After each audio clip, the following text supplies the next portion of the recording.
So the second thing I want to do is thank Sally very much for getting Hugo prepared for tonight. She spent 21 years doing it, and I can tell you it hasn't been easy. And proof of that is on the screen inside there. She's just spent the last fortnight running through Hugo's entire life. And I think most of you feature in that in one way or another. Okay, the other one's a bit funny, a bit out there, but I don't quite know how to say this. I don't know what you guys will believe in children and life and so on, but we believe that children come through you, but not from you. So whoever was behind getting Hugo released through Sally and I, we are extremely grateful. It has been an awesome road so far.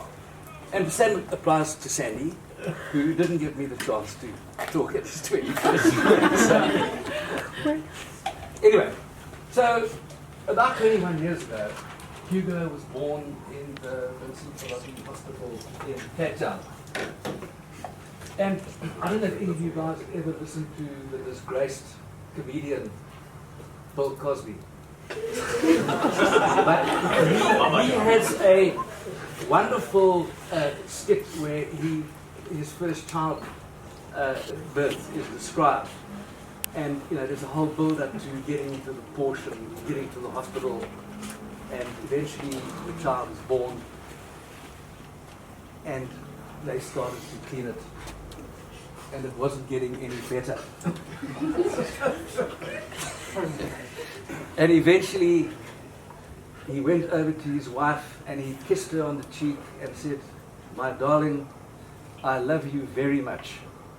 You have just had a lizard." Well, we had something similar. Miracle. Hugo was born, and he had to go straight into one of those little chambers, and he couldn't be with Sally. So Sally was in another room, and I was videoing him, and as I zoomed in, I sort of noticed a few features. I zoomed in more, and eventually took the video over to Sally and said, "Sally, I love you very much. You have just had a gorilla." Hugo, at that stage, you've lost it now, thank you, but he had just a black hairy back. Anyway, advancing forward, it was a very, very difficult decision to leave South Africa and come here, about 6 years after Hugo was born. And we came to Applecross. Hugo was in Applecross Primary, and we started to realize that Hugo probably wasn't going to fit into the mainstream schooling, and that something different would be needed for Hugo to blossom like he has. And in true style, Sally researched everything, and we decided that the Waldorf School would be the ideal spot for Hugo to grow.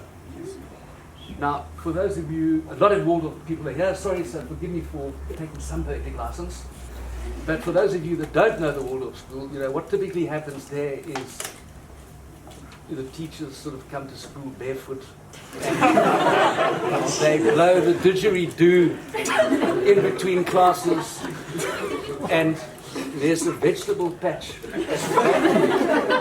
and everything you grow you have to smoke on the premises.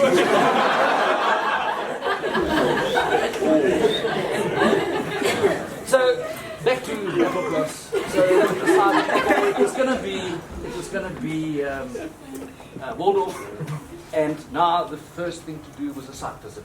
To go and meet the headmaster and show Hugo around the school. So 3 of us went, and it wasn't long before the principal was taking us around, and Hugo.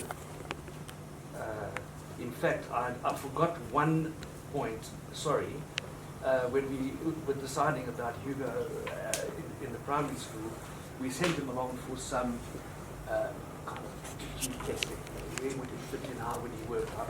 And the report came back, which confirmed our beliefs, that he was probably going to be either a brain surgeon or hitman. And that is genuine. Anyway, so fast forward, we go back now. We arrive, we go through the induction, Waldorf has got a whole lot of little rooms and classrooms scattered amongst all the trees and that. And Hugo's first observation, which he made to the principal, was that it was a distinct lack of fire extinguishers. So again, you can see powers of observation starting to creep in. Anyway, into Waldorf, and as time went on, we got our next surprise where Hugo decided that he was going to do graphic design. And that was a bit of a surprise to me. And yeah, I then sort of said to him that you probably make more money as a hitman. Anyway, graphic design it was, and my goodness me, he had shown an unbelievable talent for graphic design. For those of you who haven't seen his portfolio, it is definitely worth looking at. I think that going forward, if you continue like that, you will do extremely well as your graphic design. Okay, now, before we make the toast, there's another thing I need to tell you. Long ago, when we were very small, and in fact, the Davy boys, this one, Daniel, was just arrived, I used to offer to pay them $20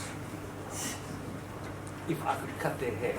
Because that actually saved us money from the hairdresser. And today, I want to dare Hugo, right here and now, to have a haircut. Quickly. Number 3. Maybe once you get back, after I've had a few more drinks. Number 3. Hugo? Go on. Can I see your show